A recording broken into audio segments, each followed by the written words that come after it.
A leader is someone who not only leads, but inspires others to lead.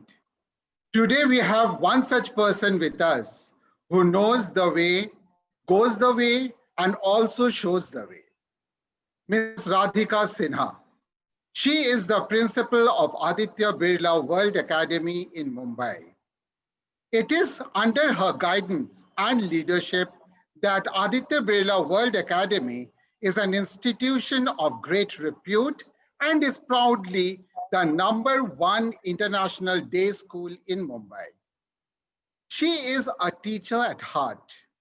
The team at ABWA has benefited deeply from her English language professional development workshops, which they all fondly call willing learners. Mrs. Sinha is a leader and she leads by example. She follows an open door policy, and that is for staff, teachers, and students alike. During the pandemic, she has guided her team ably to adapt to the hybrid school model. She has created a legacy that inspires her team to learn more, achieve more, and inspire more. Let us all welcome Mrs. Sinha, and as she empowers us to become world leader. Please take over, Ma'am Sinha. Thank you for Pradipto. Just give me a minute. So good evening, everyone. That's a lovely introduction. It sounded good. Thank you for joining in. So are you all ready to follow the leader? Well, let me tell you at the outset that in my very short time with you all, I do not intend to make any tall claims about leadership. I'm simply going to share my reflections, my learning experiences in my personal as well as my professional capacity. Some of what I'm going to share, you may already be well versed with. Time permitting, I'd love to hear some of you share your experiences as well.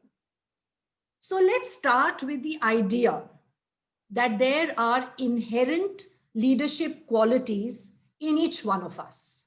Are we on the same page for that? Because that is the starting point. Whatever role we may be in, there is always a need to exercise these. But the important point is, how do we refine these qualities into skills, further into a style? And what does a leadership style look like?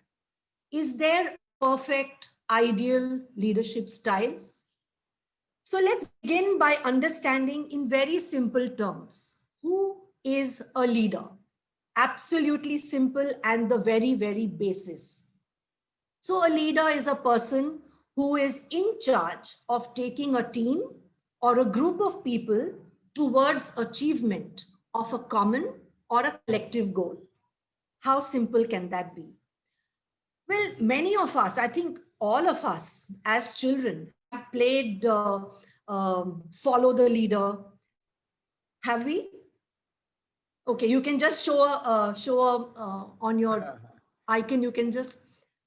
So many of us, I think some of us have also, oops, one second. I think some of us have also played Simon Says. So Simon says, put up your left arm, and we put up our left arm. Simon says, jump 5 times, we jump 5 times. There are many such games. There is another one which used to be my favorite. Anybody recalls? Well, this is Queen of Sheba. So Queen of Sheba would sit queen-like and say, okay, get me 5 pairs of socks. And we would go scrambling all over to get 5 pairs of socks. These were all very interesting games. But I don't think any of us at that point in time ever thought, what's the meaning of these games? We never thought much about these. So let's refresh some childhood memories and let's play follow the leader. Are you game for that? So Lata, can I request you to take the lead in this? Can you just let the entire group that is here follow the leader? Can you do a few things? Yes, ma'am. So I want everybody you can switch on your videos for this one. So whatever stationery is on your table, lift any one pen and show it to us in the video. Yes. Okay, let's do some naughty ones. Okay. Who's going to be the fastest to stick their tongues out?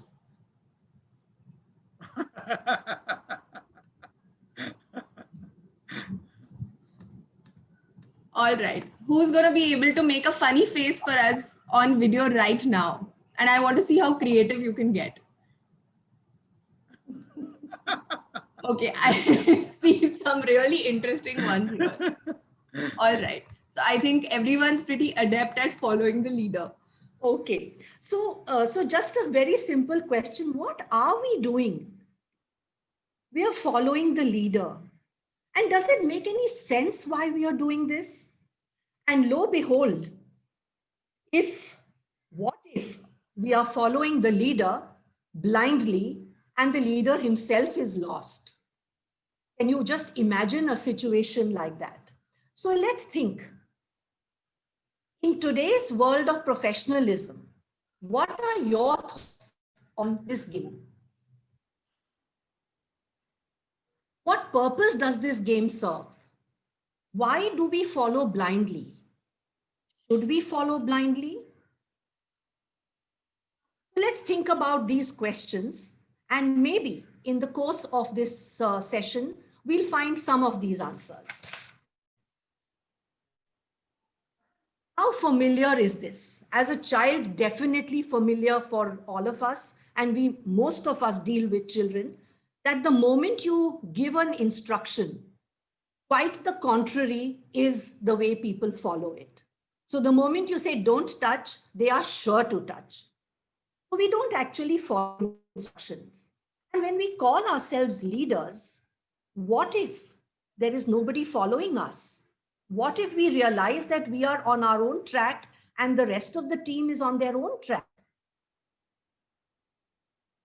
How will the leader lead if people don't follow? So let's ask ourselves some further questions. Are you an effective leader? There is perhaps an untapped leader in each one of us. But are people born leaders? What makes one follow a leader? Some leaders inspire trust and you feel comfortable following them. Let us help you identify your leadership style.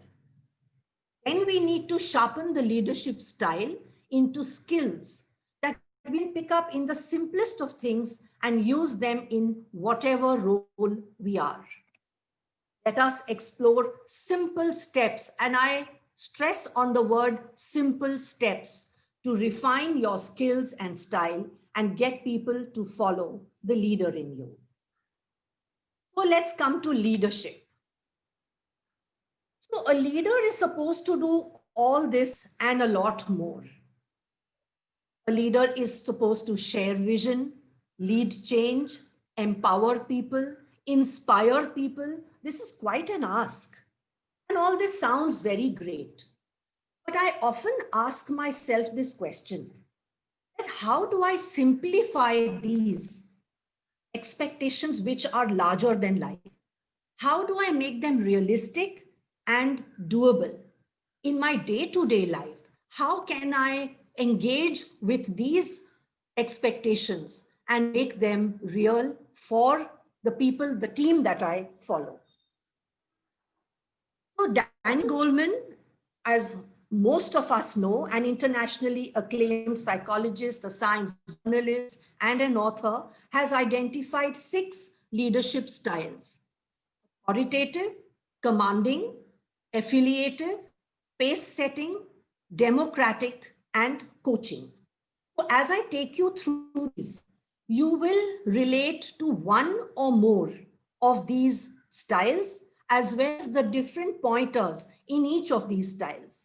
So please make a mental note if you want to jot down can jot down, but make a mental note of all those pointers which you identify with personally. Let's move to the first one. So I'm going to show you an image, and maybe on the chat group you can share what this suggests to you.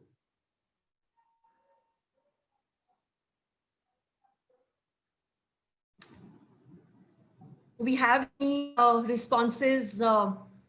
Not yet. So everybody just feel free. We are going to have a series of images now.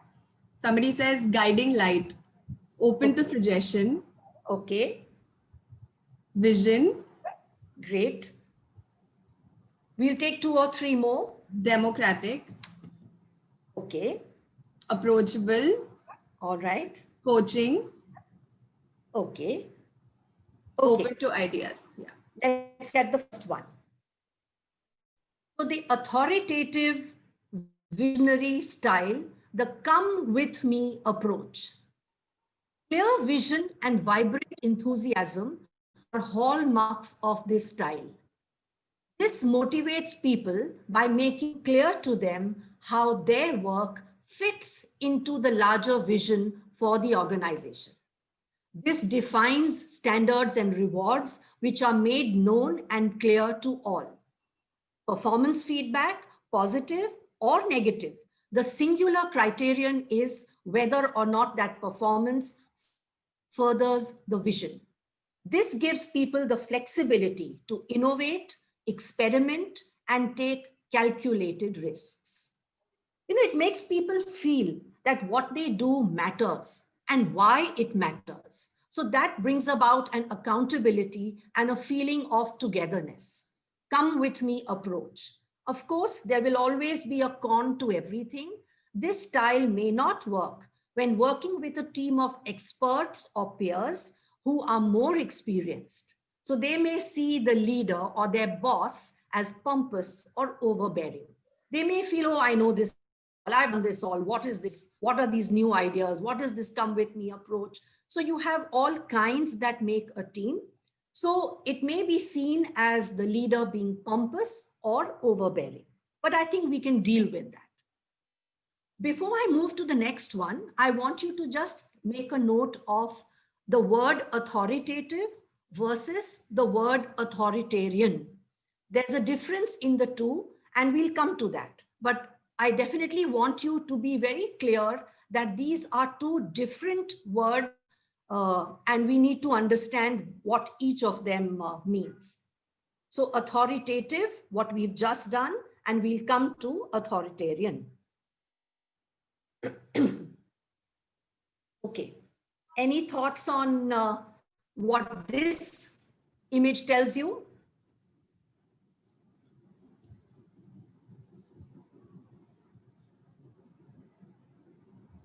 Lata, anything? Nothing yet. Okay. Pace setting, foresighted, leading the way, visionary, leading the way, pathfinder, sets the way.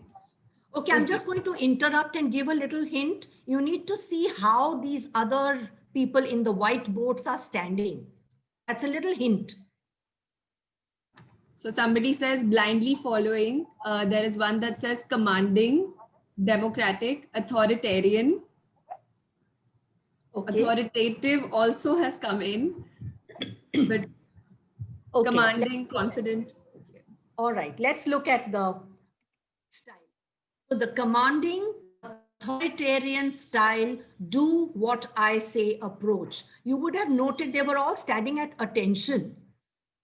So it is a commanding atmosphere. Whatever I see is what you see. Whatever I do is what you do. And you simply follow instructions.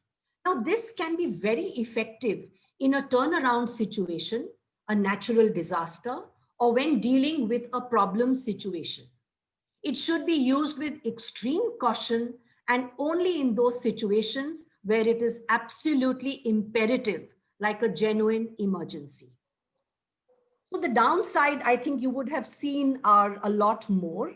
So the top-down decision-making kills new ideas. People feel so disrespected that they think, I won't even bring my ideas up they will only be shot down. The sense of responsibility evaporates. People are unable to act on their own initiative. They lose their sense of ownership and belonging. It undermines one of the leader's prime tools, that is, motivating people by showing them how their job fits into a grand shared mission.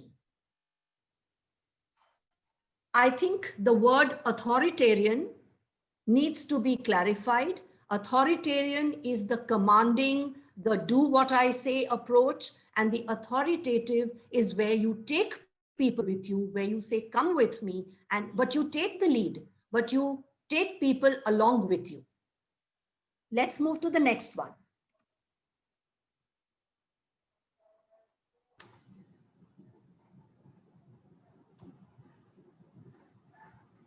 We're waiting for your answers in the chat box. Yes. Collaborative, participative, teamwork, democratic. A lot of collaborative and teamwork is coming in for this one, ma'am. Okay, okay, great. So we have the affiliative style, people come first approach. Pretty much what you all mentioned, it is around that. So it values individuals and their emotions more than tasks and goals. This is particularly useful for building team harmony, a sense of belonging and loyalty, keeping people happy or increasing morale. This style has a marked positive effect on communication. People who like each other, they talk a lot, they share ideas, they trust each other. This offers ample positive feedback. It gives people the freedom to do their job in the way they think most effective. And it manages to build emotional bonds, which are extremely important when you need to take the team along with you. And when used in conjunction with the authoritative, the first style that we spoke about, the come with me approach, plus the people come first approach is a deadly, is a potent, is the perfect combination. Let's move to the next one. Oh, sorry, I missed the downside of it. The exclusive focus on praise can allow poor performance to go uncorrected.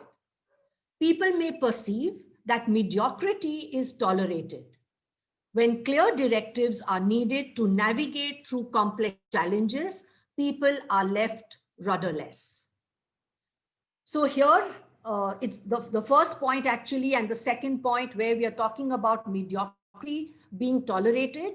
This style doesn't work when you have people who are quite complacent in their space and don't really want to do anything beyond their comfort zone. So let's move to the next one.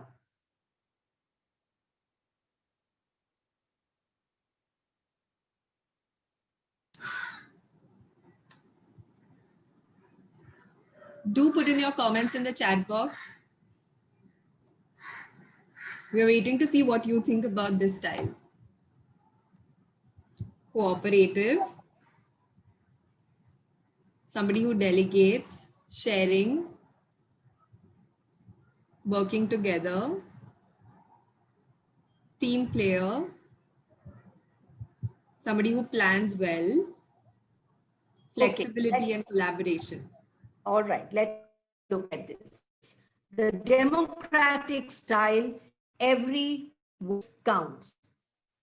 This gives people a voice in discussions and decisions. It helps generate fresh ideas and get people's buy-in. This helps build trust, respect, and commitment.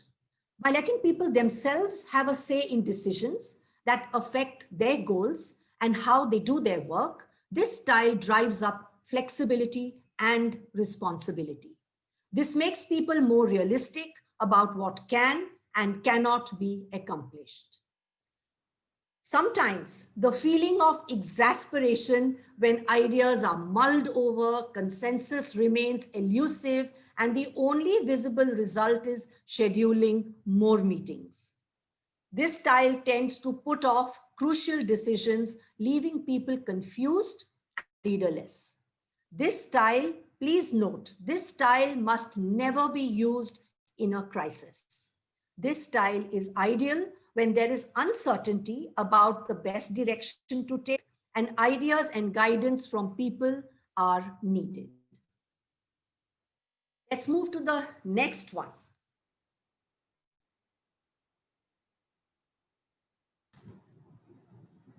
Okay, any responses? Not yet. I think they're still trying. Yeah.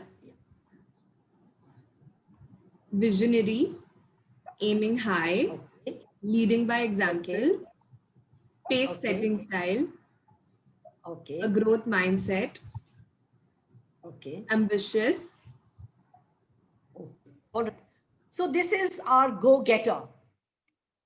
The pace setting style. If I can do it, why can't you approach? This makes one obsessive about doing things better and faster and expects the same of everyone around. It pinpoints poor performers and demands more from them. People do not rise to the occasion, they are replaced by those who can.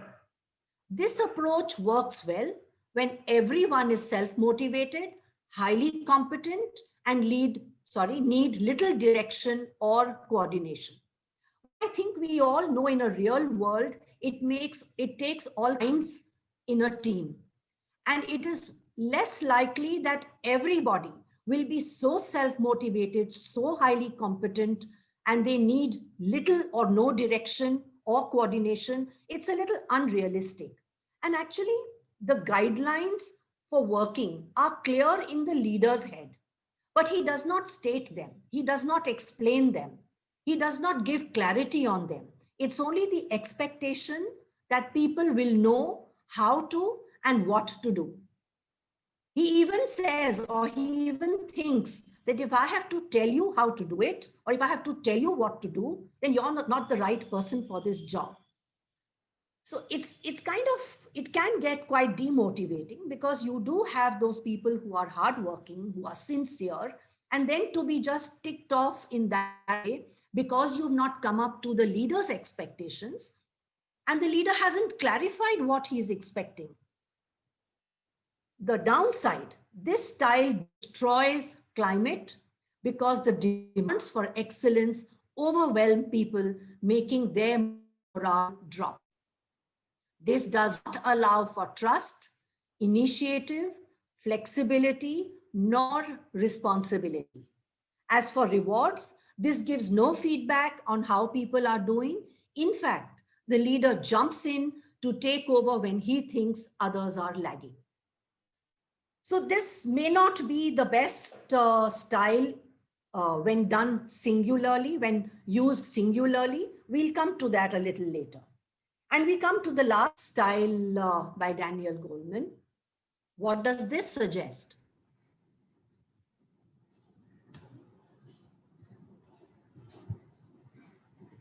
Thank you to our participants on Facebook also who are participating and putting in their comments. Okay, so we have some answers That's here. nice. Somebody says guiding, celebrating, Okay, achievement, lovely.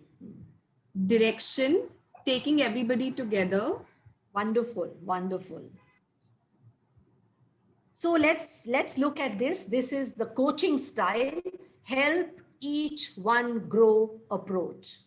This approach helps people to identify their unique strengths and weaknesses and tie them to their personal and professional aspirations.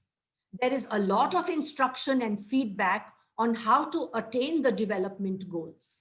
This style excels in delegating, giving challenging assignments, even if it means the tasks may not be accomplished quickly.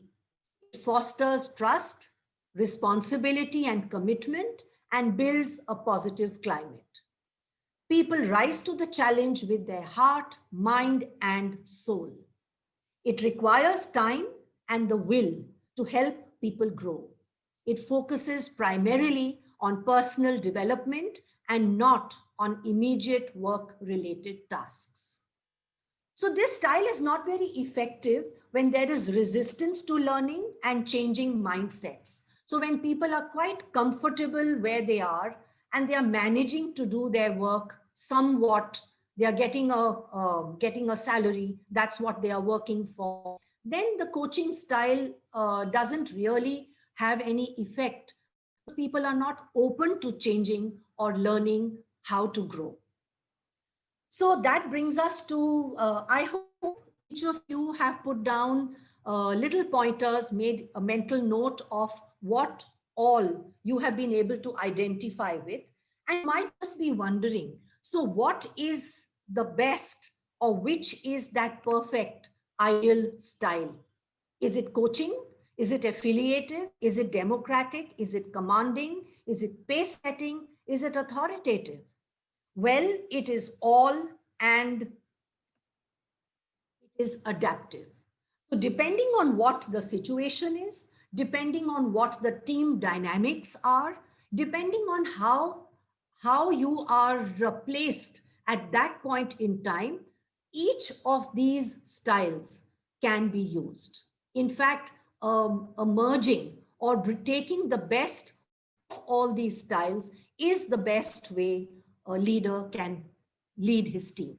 So the adaptive way is the best style. It is the perfect, it is the ideal. We cannot say one is better than the other or one is not as good.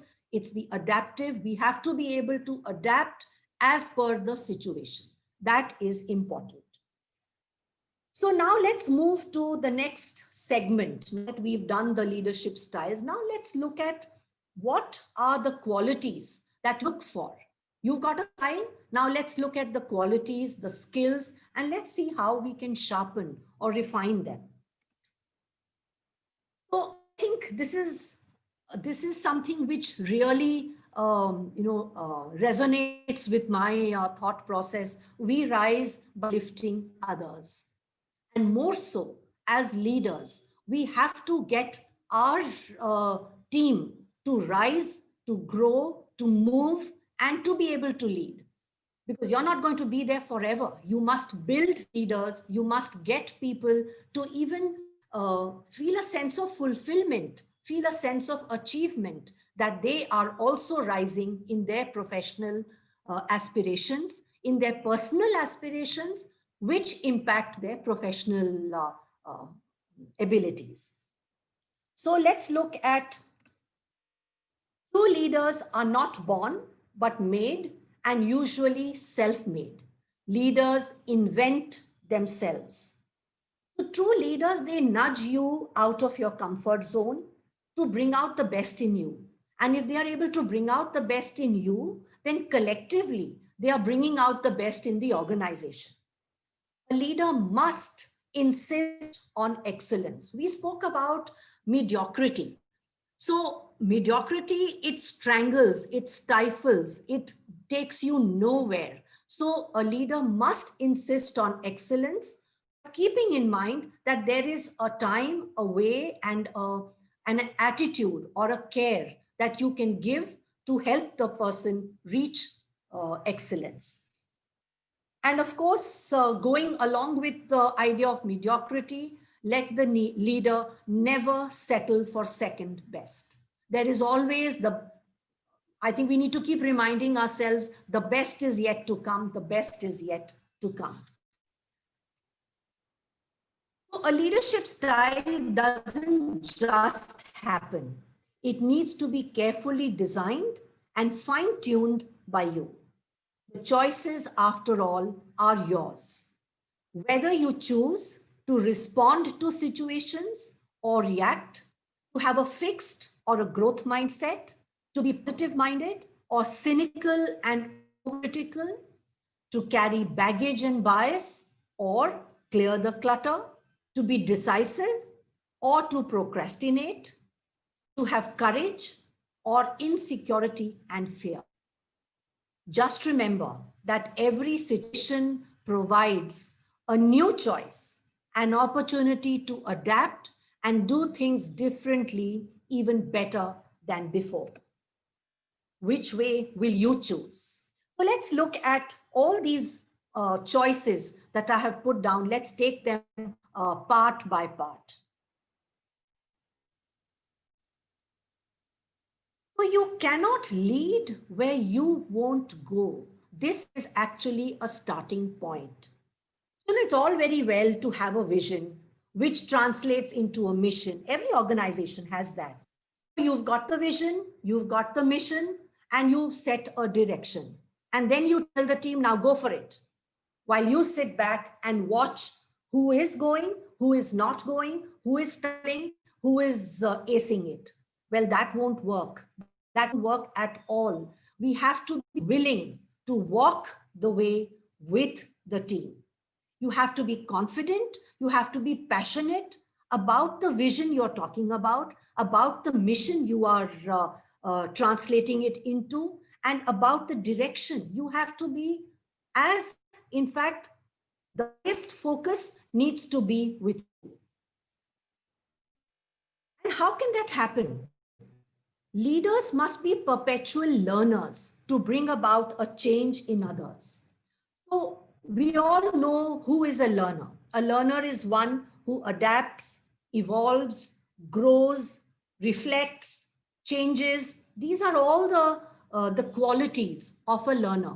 Now, if you are not going to be able to adapt, to grow, evolve, change with the times, how are you going to bring about a change in others? It's one thing to say that I'm the leader, I've reached here because I have walked the way and I have already done it all, but it doesn't work like that. I think it's an ongoing journey. Leadership is not a destination, it is a journey all through. So one of the important things when I say leadership is a journey, it is not a destination, it is an attitude. Attitude is a little thing that makes a big difference. And there are several ways in which you can look at attitude. There are several aspects of an attitude. But I'm going to share with you a very simple thought. I have often shared it with my team, and I'm going to share it with you all as well. So, of course, this is on a very lighter note. I'm going to, on the screen, there is going to be okay, hold on. Let's check out your attitude. When you attend meetings, some of you might sit there thinking, I have to attend this meeting. And this is what your expression looks like, kind of. While others might be thinking, I want to attend this meeting. And your expression pretty much looks like this. Any responses on what's the difference in the two, other than the expression which is different? Anybody, you can put it onto the chat, please. And Lata, you can just share that with everyone. Willingness to learn, motivation, okay, enthusiasm. Okay. So forced versus willing, basically. All right, forced versus willing. All right. So, I often do this fun activity with, my team. I've done it several times. And I do note that there are some of them on this already. Well, they can join in too. So on your screen next, an image will come.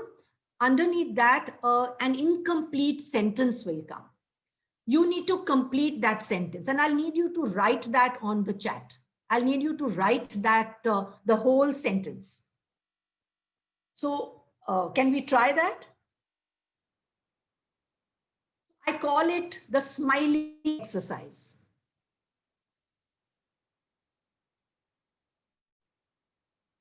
I want to wake up so that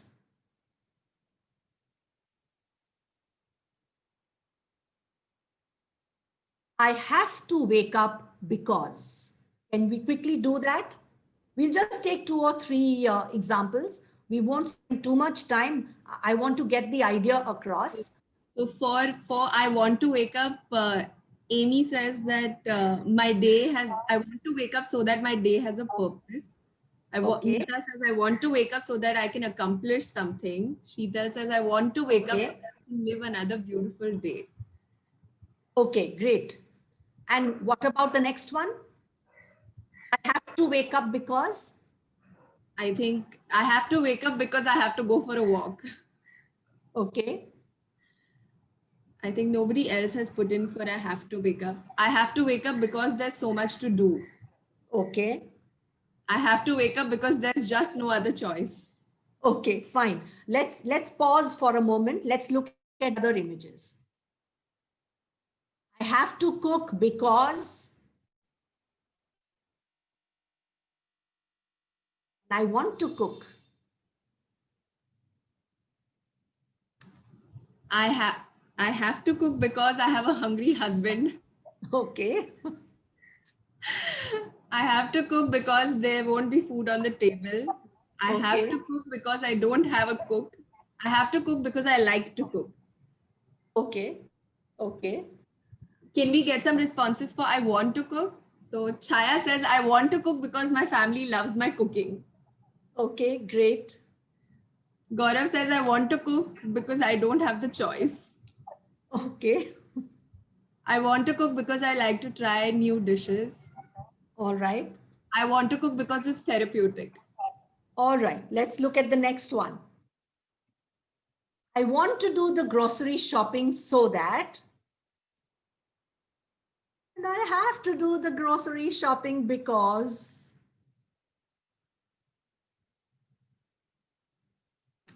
So I want to do the grocery shopping so that I can help my mom. Okay. I want to do the grocery shopping so that I can get it all done in one go, so that I can Okay. have new products. I Okay. have the best ingredients for cooking. All Okay. right. Can we Love. get some answers for the I have to do the grocery shopping because?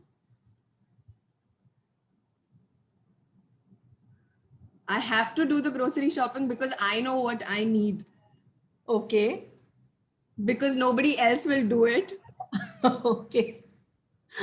All Because right. Let's look at the family next can't order one. online. Let's look at the next one. I want to finish cleaning up so that I have to finish cleaning up because. I want to finish cleaning up so that I can relax after that. I can Okay. get rid of the mess and have a cleaner environment so that I Okay. have peace of mind. The house looks good. I Mhm. want to, okay. Let's get some for I have to finish cleaning up because, okay. I have to finish cleaning up because I want to declutter ASAP. Okay. Because my house owner gets pleased. Okay. Okay, that'll do. That'll do. So I don't know whether you all have been, kind of noticing that whenever you say, I want to do something, there is a sense of positivity. There is a gain in energy. And when you say, I have to do something, there is some sort of a compulsion. And anything that you do under compulsion becomes a chore. It becomes negative. It becomes, you do it unwillingly. Anything that you have to do, you do it unwillingly. So there are lots of things that we have to do in our day-to-day life. So the simple mantra is, which you can do personally and rub that off on your team as well. Try and consciously change the have to want to. And you will feel a sudden surge of positivity. So even something as basic as that I have to brush my teeth in the morning, otherwise there will be bad breath. And the moment you say, I want to brush my teeth so that I have fresh breath, I mean, there is a positivity to your communication. The moment you use, I want to do something, because it kind of helps you gain in energy. And the other one, have to, it makes you, it rather drain, there is a drain in energy. So the gain and the drain is just as, just the difference between the word want to and the word have to. So if you can, consciously apply that, you will find your attitude quite positive and quite energetic. And it also, kind of gives you that little sense of humor, which we must have, we must keep in our lives to be wanting to do things. It fills you with a sense of positivity. So I think this little exercise often works wonders, with the team when they think about wanting to do things and having to do things. There is a gain and there is a drain in energy. Let's move to the next part. I think as children or as young adults, all of us in our school days, college days, we have read the poem If by Kipling. So I've just got the entire poem. Is you can actually write a note on leadership using the entire poem, but I have simply selected a few excerpts. So if you can keep your head when all about you are losing theirs and blaming it on you. So as a leader, you've got to keep your calm. There are going to be instances when everybody is in chaos, everybody is losing their cool, they are in fact blaming you. One thing, a leader does get the credit for a lot that happens, but he also gets the brickbats for things that don't happen. So when everything is chaotic around you, people are blaming you, people are pointing fingers at you, you need to keep your calm, you need to keep your cool, because otherwise there will be no direction and there will be too much of chaos. If you can talk with the crowds and keep your virtue. So you have to be able to hold your ground, mix around with people, talk to people, take opinions, take their views. You may have disagreements with people. People may point out that this, what you're doing is not right. Talk to everybody, but hold your ground if you are convinced that that is the right thing to do. So integrity again becomes a very important virtue to hold on to. Or walk with kings, nor lose the common touch. So you can mingle with royalty, yet keep the common touch. Be in close connect with all people who are in your circle. And if all men count with you, but none too much. So here we are talking about biases. Here we are talking about being fair, being impartial. So everybody is important for you, but don't let anybody become that little bit more important, because that's where the seeds of partiality step in. You have to be very conscious of how you conduct yourself. A man sees in the world what he carries in his heart. So an open mind is extremely important. I'm going to ask you for some responses. Lata, I hope they'll be able to, or they will volunteer responses. Yes. An image, I'm going to ask you to, you have to keep in mind that this image is in the context of leadership. Now, what does this suggest to you? For those of you who've been listening carefully while I was going through the various slides, you would get it. Not to say that others are not listening, but I have used the term. It's decluttering, ma'am. Sheetal says it's decluttering. All there right. are a lot of answers saying carrying baggage, carrying Okay. the burden by themselves. Fantastic. Love you all. That's really lovely. I was in fact going to give a hint. I don't think I need to give a hint. Yes, it is clear the clutter. To remove the biases, we are all human beings, and we are bound to have our favorites. We are bound to have our biases. We are bound to feel some sort of we want to keep a distance from people. Well, I'm not saying that you can become superhuman, but clear the clutter, remove the biases, treat people with respect, whatever may be their idiosyncrasies, whatever may be their inadequacies, but clear the clutter, remove the biases, respect them, care for their well-being. You cannot be in a judgmental mode, because if you are carrying baggage, if you've got a bias, anything and everything that the person does, you will be in judgmental mode. You will not be able to look beyond what clouds your bias. So I think it's extremely important to clear the clutter and look far-sighted, far ahead, look beyond the immediate. Mindsets, I think we all know about this, but however, no leadership thing is complete without talking about mindset. So we have a fixed mindset where the idea is you are smart or you're not. Failure means you are not.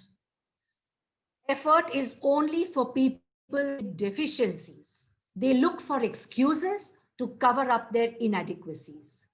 They thrive when things are safely within their grasp. Success is about proving you are smart and talented. When you're given a positive label, you are afraid of losing it. When given a negative label, you are afraid of deserving it. This is a fixed mindset. Let's look at the growth mindset. Basic qualities can be cultivated with effort. Everyone can change and grow through application and experience. They don't just seek challenge, they thrive on it. Ready to take risks? Failure does not define you. A problem is to be faced, dealt with, and learned from. Find success in doing their best, in learning and improving. Setbacks are motivating. They are a wake-up call. So I'm going to do a quick quiz on mindsets.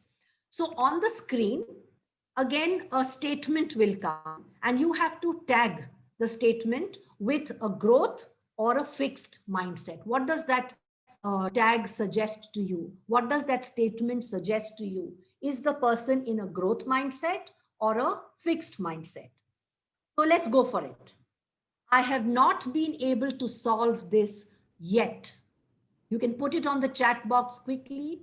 Lata, you can just... We are getting... there are a few who say fixed, but I think a lot of them who say growth. All right, it's growth. I feel threatened by other people's success. Fixed mindset in majority. Okay, great. Never mind, I'll try again. Easy, easy. Growth. Yep.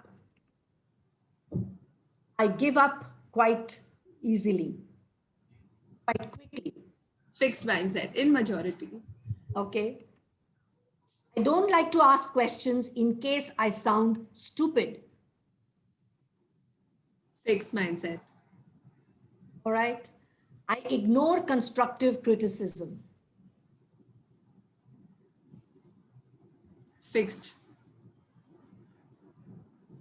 I failed this exam because I didn't study enough. Growth mindset. Yep. I like being told that my efforts are appreciated. Growth. Not my fault. I can't help it. Fixed.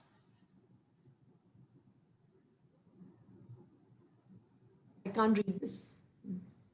All right. My friend's success inspires me. Growth mindset. Yep. And we come to the last one. I like being told that I'm smart. Fixed mindset. All right. So you have this team with which you are leading. It could be your classroom of students. It could be your team of teachers. It could be your team of colleagues in an organization, whatever be the team. You have people with different mindsets, different attitudes. So you will always have that one person. I'm saying one. You will always have that one person who will always, who will persistently try to rile you up, try to annoy you, try to just kind of needle you in the language that we use. So the danger of reaction versus the wisdom of response is what you have to have grip on. In a leadership position, when you react, you are giving away your power. When you respond, you are staying in control of yourself. Do not let the behavior of others destroy your inner peace. All this may be very easy to say, but it takes practice, it takes conscious thinking that now I'm not going to react no matter what this person says, I'm going to respond. So it takes that conscious effort. Sometimes one is able to do it, sometimes one is not able to do it, but we have to keep trying. Like I said, it's an ongoing journey.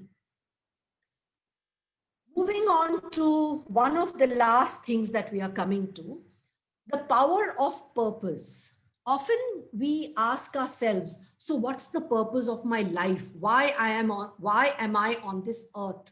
And we have these very overwhelming responses that I'm here to make a difference in the lives of people. I'm here to make people happy. I'm here to make myself happy. So let's not overwhelm ourselves with these questions or with these answers.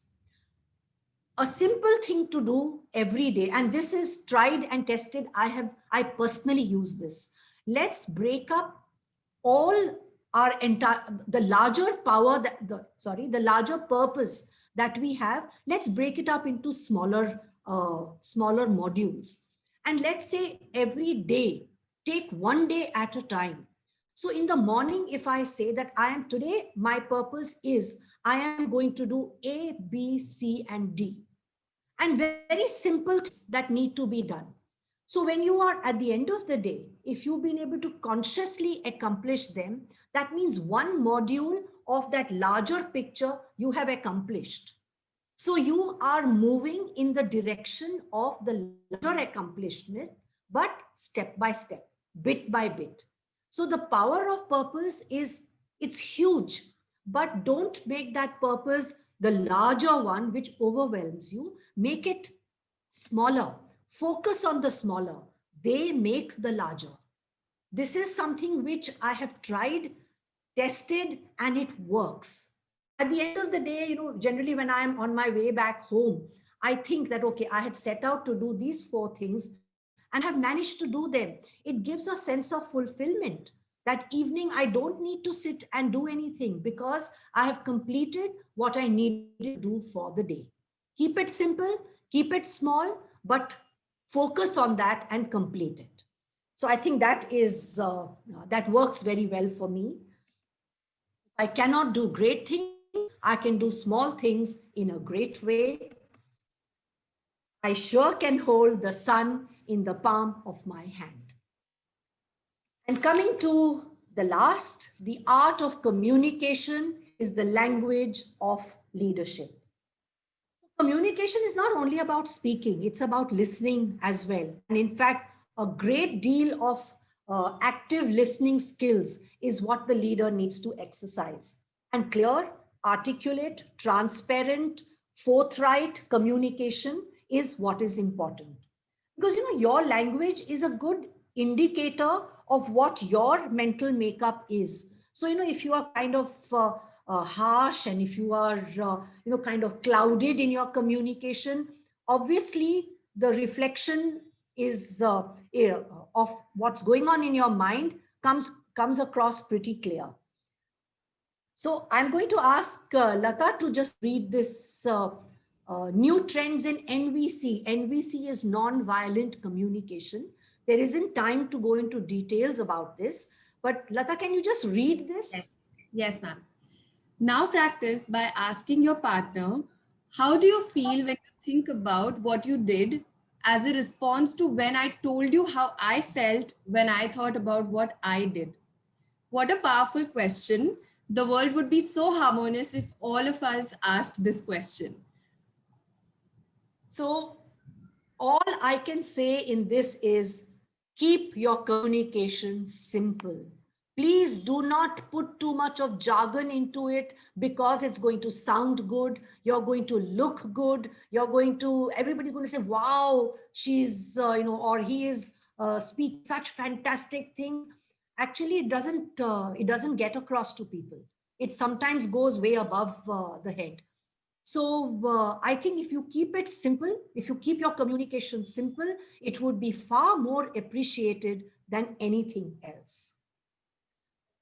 So we come to leadership. Is all about designing, adjusting, adapting, and fitting the pieces of the puzzle. Because each one will fit in somewhere or the other. Adapt your style, adjust your style, look at the situation, look where is required. Sometimes you're not going to make it, sometimes you're going to fail, sometimes you're going to do the wrong things, which actually weren't meant to be. But that's the way we have to keep trying to fit in the puzzle.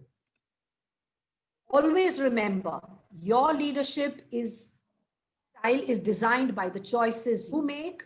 You can't lead where you won't go.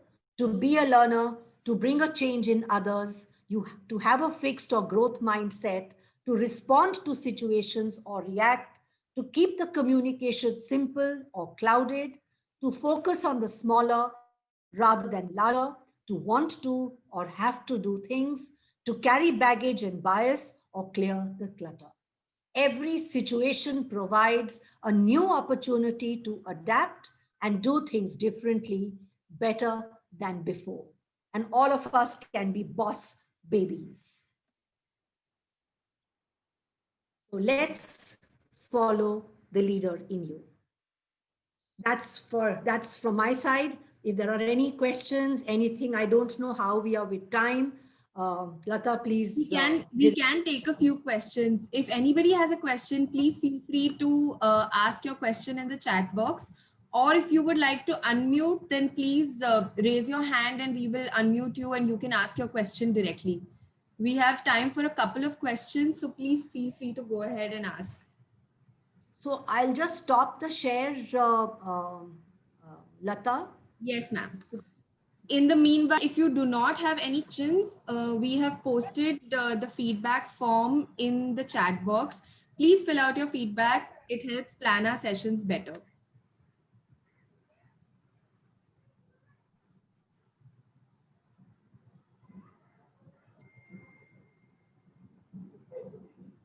So thank you, ma'am Sana. I think no question means the session was extremely wonderful is what I would say so. And bang on to begin 2021 and ABA masterclasses with words of wisdom from you. I mean, a topic as leadership can become preachy. It can become very boring and it can sound really preaching, but I think you made it so well with anecdotes, styles, activities, and we have a lot to take back from Daniel Goleman's 6 leadership styles, like using the golf clubs, being adaptive at whichever style you want to use at what style, because no one style fits or at one particular time. It's not like one size fits all. So we need to be adaptive is one key lesson that we take back from here. Having a growth mindset is more important. And lastly, about how one communicates. So it's so important that the communication style be very simple, keep it simple. And each one of us are leaders in our own respect. We are leaders in our classroom, we are leaders in the spaces that we work. Even a student is a leader in his or her own space. And we really need to realize that these are tips, these are strategies that we must be mindful about when we are dealing with people, we are talking to people, taking on tasks and approaching work in every space. Lovely visuals, ma'am, I must say, because they were just so cute, the visuals, because each one really made me look forward to say what is the next coming from ma'am Sinha's palette. So wonderful presentation. Thank you, ma'am, so much from all our viewers and listeners from across the Facebook page as well as on this platform. A big thank you to you. Thank you so much. Thank you, everyone. Thank you, ma'am. I think it's been a very, very interesting session. If you would like to continue this discussion, please join our educator community on Facebook. We will also be having a session led by Mrs. Sinha in the month of February. It will be a longer e-learning program on leadership. If you like today's session, do let us know. We will send you the details for that program, and we would love to have you there for a longer period of time with far more interaction on the same subject of leadership. Thank you so much, everybody. Thank you, Mrs. Sinha, and have a great evening.